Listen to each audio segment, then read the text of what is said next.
fil des siècles, l'homme a aménagé les cours d'eau pour ses usages. Ainsi, aujourd'hui, on dénombre plus de 100 000 ouvrages hydrauliques, barrages et seuils sur nos rivières. Ces aménagements, en fonction de leurs caractéristiques, impactent plus ou moins la libre circulation des poissons. Pour améliorer l'état des populations piscicoles, mais aussi faciliter leur migration, il est nécessaire de disposer d'indicateurs permettant d'évaluer finement l'impact de chaque ouvrage, mais aussi d'évaluer l'efficacité des mesures de restauration de la continuité écologique. C'est dans ce contexte qu'au CNRS, on a développé un nouvel indicateur, un indicateur basé sur des données génétiques de poissons. Et le principe de cet indicateur génétique est relativement simple. Il consiste à échantillonner des individus d'une espèce de poisson, par exemple le goujon, en amont et en aval de chaque obstacle.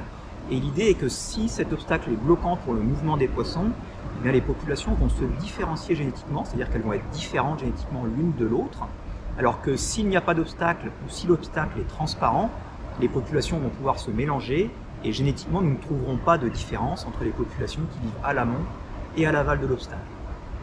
C'est donc une idée relativement simple qu'on a développée il y a quelques années sur la base de données moléculaires relativement faciles à acquérir. Et là, plus récemment, l'idée de ce nouveau projet en collaboration avec l'Office français de la biodiversité et l'établissement public Loire était d'aller plus loin et de développer un indicateur génétique 2.0 qui s'appuie sur des données qu'on appelle génomiques, c'est-à-dire des données à l'échelle du génome.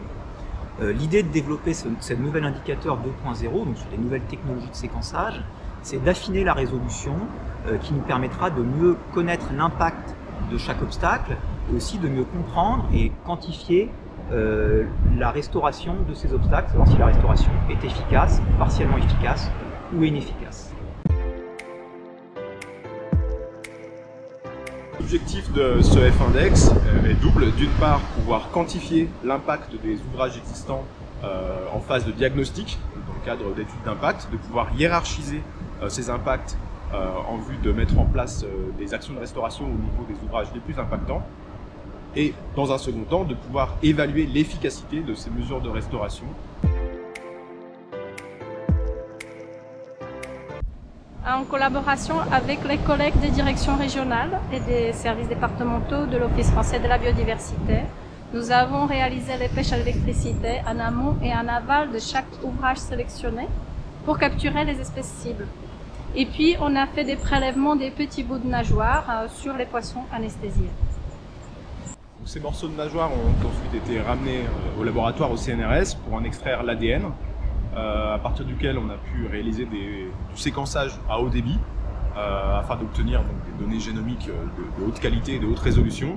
Et c'est à partir de ces données qu'on a pu calculer des distances génétiques pour chaque obstacle et chaque espèce qui, combinées à des simulations, permettent de calculer cet indicateur 2.0.